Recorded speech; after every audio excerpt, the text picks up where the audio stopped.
नमस्कार दोस्तों, आप सभी का स्वागत है रूह कँपा देने वाली एक बहुत ही ज़्यादा डरावनी हॉरर स्टोरी में। आज की कहानी मैं लेके आई हूँ खुद के अपने गांव की सचमुच में घटित कहानी। और आज की जो कहानी है ये मेरे दादा ने मेरे साथ शेयर किया, तो मैंने सोचा कि मुझे आप लोगों के साथ शेयर करना चाहिए क्योंकि यह स्टोरी बहुत ही ज़्यादा डरावनी और इंटरेस्टिंग है। तो चलिए बिना समय गवाए इस कहानी को स्टार्ट करते हैं। मेरे दादा ने बताया कि उनके पापा यानी मेरे परदादा के समय में एक बहुत ही ज़्यादा डरावनी घटना घटित हुई। मेरे परदादा जो थे उनके एक मित्र थे जिनका नाम था चंद्रिका। चंद्रिका जी के बहुत ही अच्छे थे नेचर वाइज, बट चंद्रिका जी की जो वाइफ थी बहुत ही ज़्यादा दुष्ट थी।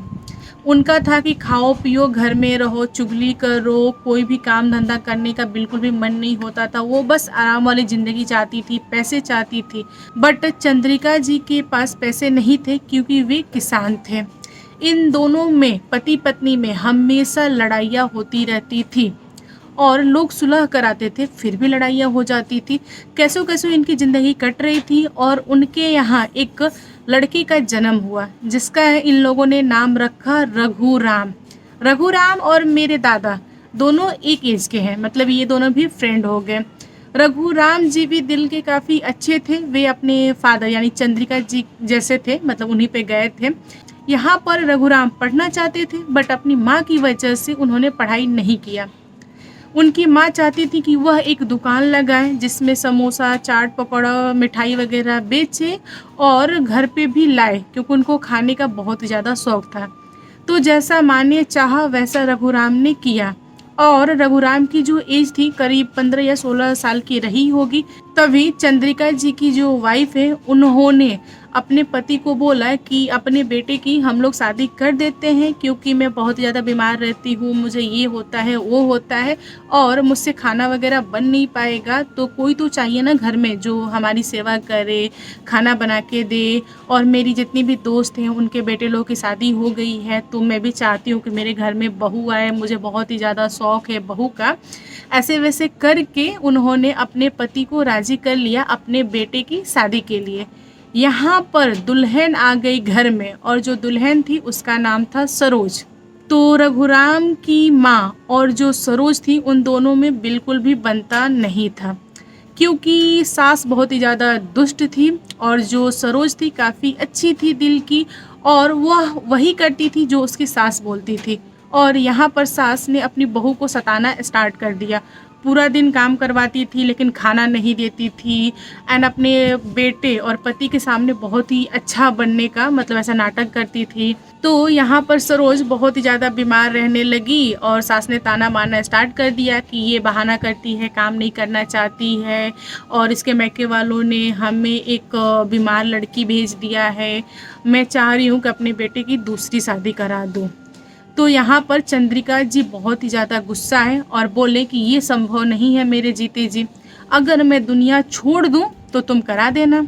तो यहाँ पर चंद्रिका जी की वाइफ थोड़े दिनों के लिए शांत हो गई, फिर भी वह प्लानिंग कर रही थी कि अपनी बहू को मैं कैसे मतलब दुनिया से हटा दूँ, टपका दूँ, ताकि मेरे घर में दूसरी बहू आए और जो भी दूसरी बहू आएगी दान दहेज वगैरह लेके आएगी।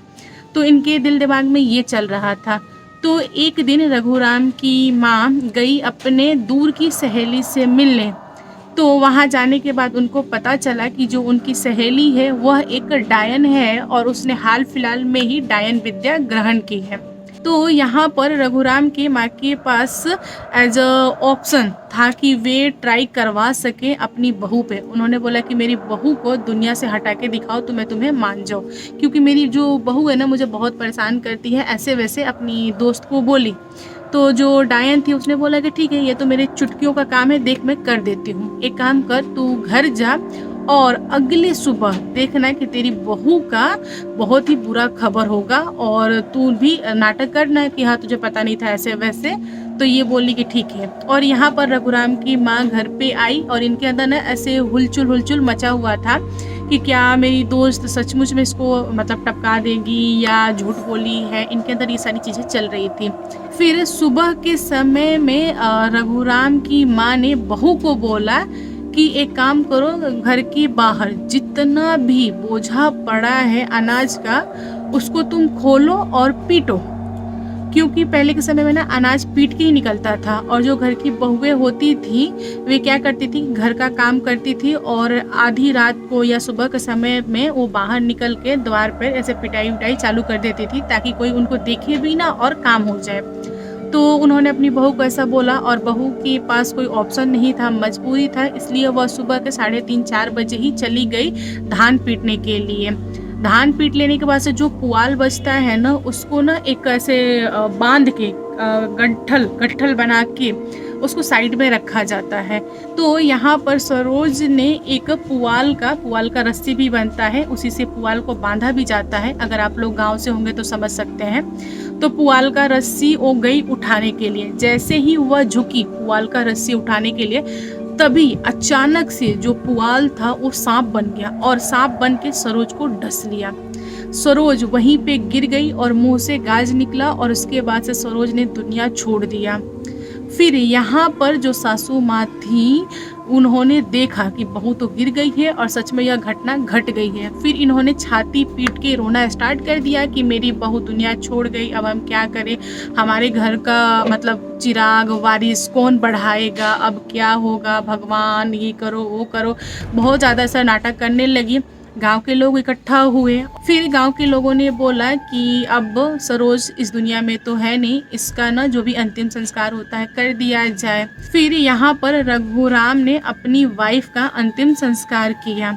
फिर कुछ दिनों बाद से यहाँ पर रघुराम की माँ अपनी दोस्त डायन के पास गई और बोली कि बहन तूने तो उसको मार दिया है, और मैंने सुना है कि जो औरतें मर जाती हैं वह चुड़ैल हो जाती हैं, क्या यह बात सही है? हाँ ये बात तो सही है, लेकिन तू क्यों इतना टेंशन ले रही है? जो भी तेरी बहू है वह मेरे अंडर रहेगी, यानी कि मैं जैसा बोलूँगी वह वैसा ही करेगी। अगर मैं उसको आज़ाद करूँगी तब तो वह तेरे पीछे पड़ेगी, तू टेंशन मत ले, वह मेरे कंट्रोल में है। तो यहाँ पर रघुराम की माँ खुश हो गई और अपनी दोस्त को धन्यवाद बोल के घर आ गई।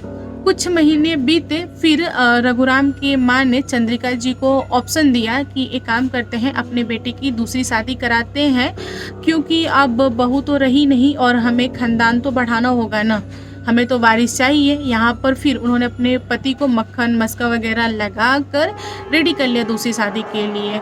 यहाँ पर दूसरी दुल्हन आई, और जो दूसरी दुल्हन आई थी वो भी सीधी सादी धीरा थी। तो यहाँ पर सास को दूसरी दुल्हन से भी प्रॉब्लम होने लगा, जबकि दूसरी दुल्हन तिलक लेके आई थी, मतलब थोड़ा बहुत जितना पहले के समय में चलता था उतना लेके आई थी।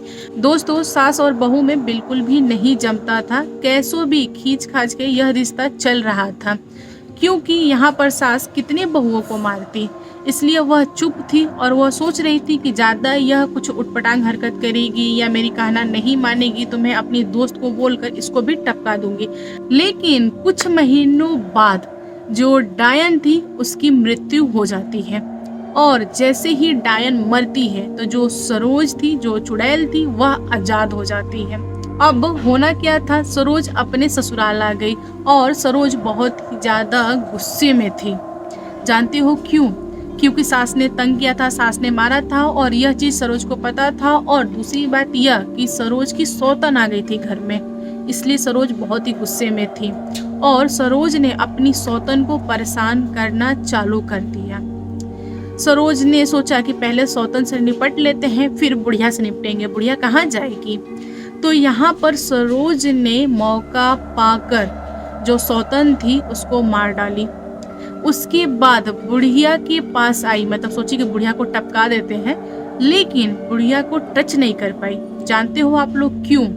क्योंकि बुढ़िया ने अपनी दोस्त से एक ताबीज बनवा लिया था, क्योंकि जो डायन थी ना उसको लगाना भी आता था और छुड़ाना भी आता था। यानी कि जो डायन थी वह चाहती तो किसी को मार भी सकती थी और चाहती थी तो किसी को जिला भी सकती थी, क्योंकि उस डायन के पास पावर था। और जो डायन थी ना उसके अंदर बहुत ज़्यादा शक्तियाँ थी। तो यहाँ पर हुआ क्या कि जो सरोज है उसने बुढ़िया को मार नहीं पाई। सरोज के अंदर गुस्सा भरा था और सरोज इंतजार करना चालू कर दी कि जिस दिन यह बुढ़िया अकेले मिलेगी, मतलब बिना ताबीज की मिलेगी, तो मैं इसको मार डालूंगी। सरोज बहुत गुस्से में रहती थी, लेकिन सरोज अपने पति और अपने ससुर पे कभी भी वार नहीं करती थी, क्योंकि वे दोनों बहुत ही अच्छे थे। दोस्तों 1-2 साल बीत गए और उसके बाद से गांव के लोगों ने चंद्रिका जी को बोलना स्टार्ट कर दिया कि आपके यहाँ 2-2 बहू आई, लेकिन दोनों बच नहीं पाई। एक काम कीजिए, आप अपने बेटे की एक और शादी कीजिए, क्योंकि आपका जो घर खानदान है वो कैसे चलेगा। एक काम कीजिए, घर की पूजा कराइए, जो शांति वाला पूजा होता है, उसके बाद शादी कर दीजिए। तो गांव के लोगों ने बोला, और यहाँ पर चंद्रिका जी की वाइफ ने भी बहुत ज़्यादा परेशान किया, क्योंकि वो चाहती थी कि कोई आए, घर का काम करे, दान दहेज लेके आए। यहाँ पर सास बहुत ही ज़्यादा लालची थी, तो उसने अपनी पति को फिर से मनाया। हालांकि चंद्रिका जी का बिल्कुल भी मन नहीं था अपने बेटे की शादी कराने का, और रघुराम की भी मर्जी नहीं थी कि वह तीसरी शादी करे, क्योंकि वह 2 वाइफ लाया था और दोनों के साथ बहुत ही बुरा हुआ। सो रघुराम का दिल टूट चुका था। लेकिन माँ के सामने कहाँ चला रघुराम का, रघुराम की तीसरी शादी हुई, और तीसरी शादी हो गई, घर में पूजा भी हो गया। उसके बावजूद भी जो सरोज थी ना, वो घर में इंटर कर जाती थी, क्योंकि सरोज की जो आत्मा थी ना वो प्योर थी। और यहाँ पर जो सास थी उसने ताबीज पहन रखा था, इसलिए सास बच जाती थी। यहाँ पर सरोज ने फिर अपने सौतन को, मतलब दूसरी वाली सौतन, सरोज को मिलाकर तो 3 हो गई ना दुल्हन, दूसरी वाली सौतन को भी सरोज ने मार डाला। फिर होना क्या था, पूरे गांव में ऐसे हल्ला हो गया कि इनके घर पे कोई जादू टोना कर दिया है, कोई भूत प्रेत चुड़ैल है, तभी तो बहुएं आती हैं मर जाती हैं। मतलब ऐसे बहुत ज़्यादा हल्ला उठ गया। कोई भी शादी करने के लिए तैयार नहीं था रघुराम से। यहाँ पर रघुराम की माँ चाहती थी कि मेरी चौथी बहू आए और सब कुछ संभाल ले। फिर रघुराम की जो माँ थी वे फिर से दान दहेज वगैरह के बारे में सोचने लगी कि चौथी बहू आएगी, बहुत सारा धन लेके आएगी। यहाँ पर रघुराम ने अपनी माँ को समझाया बुझाया कि माँ एक काम करो, तुम छोड़ दो, अपना घर खानदान चलाने के लिए हम किसी और के घर के बेकत यानी बेटी को लाके ऐसे हम मार नहीं सकते, हमारे घर में ही कुछ दोष है, जाने दो। फिर भी रघुराम की माँ नहीं मानी। चंद्रिका जी ने समझाया, नहीं मानी। रघुराम की माँ ने तो बोल दिया कि बेटा अगर तूने शादी नहीं किया तो मैं खुद को मार लूँगी, ये करूँगी वो करूँगी। तो रघुराम डर के मारे बोला कि ठीक है माँ, एक ट्राई करूँगा, लेकिन इसके बाद से मैं कभी भी शादी नहीं करूँगा।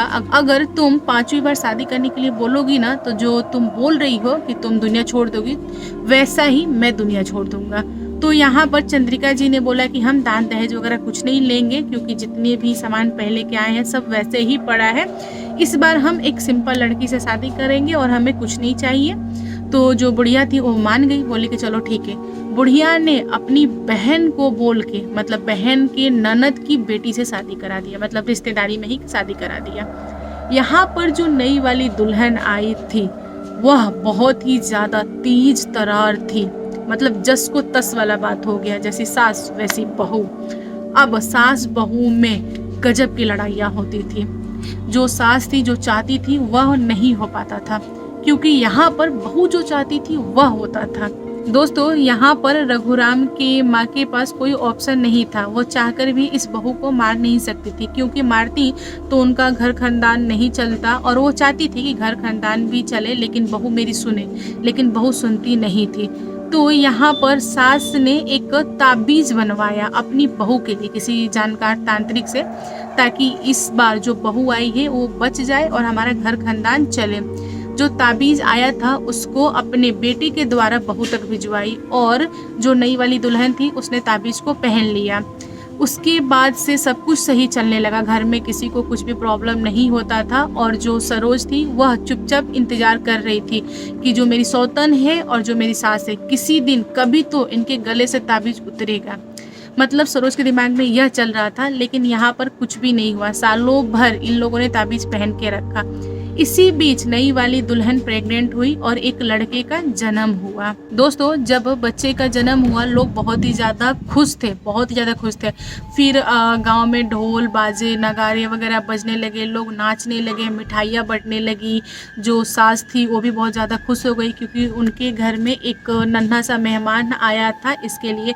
और नाचते नाचते सास का ताबीज कब कैसे कहाँ गिरा सास को पता ही नहीं, सास को होश ही नहीं, वो तो नाचने में बिजी थी।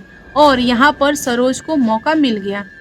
सरोज ने क्या किया, अपनी सास का पूरा गर्दन ही घुमा दिया सबके बीच में, और लोगों को पता नहीं चला कि क्या हुआ है। और जो मतलब रघुराम की माँ थी वो ज़मीन पे गिरी, और गिरने के बाद से जो उनका जीव था वो बाहर आ गया था, मुंह टेढ़ा हो गया था, हाथ टेढ़ा हो गया था, मतलब आधा बॉडी टेढ़ा हो गया था। एक होता है ना जैसे फालिस मार देता है तो लोग हो जाते हैं, उस टाइप का हो गया। और जो खुशी का माहौल था ना वह मातम के माहौल में बदल गया। फिर गांव के लोगों ने ऐसा हल्ला करना चालू कर दिया कि जरूर इनके घर में कोई भूत प्रेत वगैरह है, तभी यह चीज घटित हुआ है। फिर रघुराम ने अपनी माँ का अंतिम संस्कार किया। यहाँ पर गांव के जितने भी बुजुर्ग लोग थे उन्होंने रघुराम को ऐसे सलाह दिया कि बेटा एक काम करो, अपने घर का शांति पूजा करो, किसी तांत्रिक को बुलाओ, दिखाओ, या तो फिर तुम अपना मकान छोड़ कर तुम दूसरे जगह पे अपना मकान बना लो।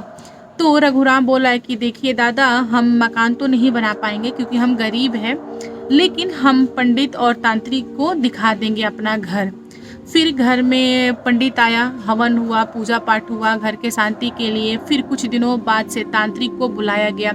तांत्रिक जैसे ही घर में आया उसने बता दिया कि इस घर में एक चुड़ैल का वास है और वह चुड़ैल जाना नहीं चाहती, वह बदला लेने के लिए यहाँ पर है। फिर रघुराम ने पूछा कि कैसा बदला, हम तो जानते भी नहीं है कौन है वह चुड़ैल, हमें तो बिल्कुल भी पता नहीं है, क्या आप बता सकते हैं। फिर तांत्रिक ने चुड़ैल को इनवाइट किया और पूछा कि तुम क्यों मारना चाहती हो, तुम क्या चाहती हो, तुमने क्यों मारा रघुराम की माँ को।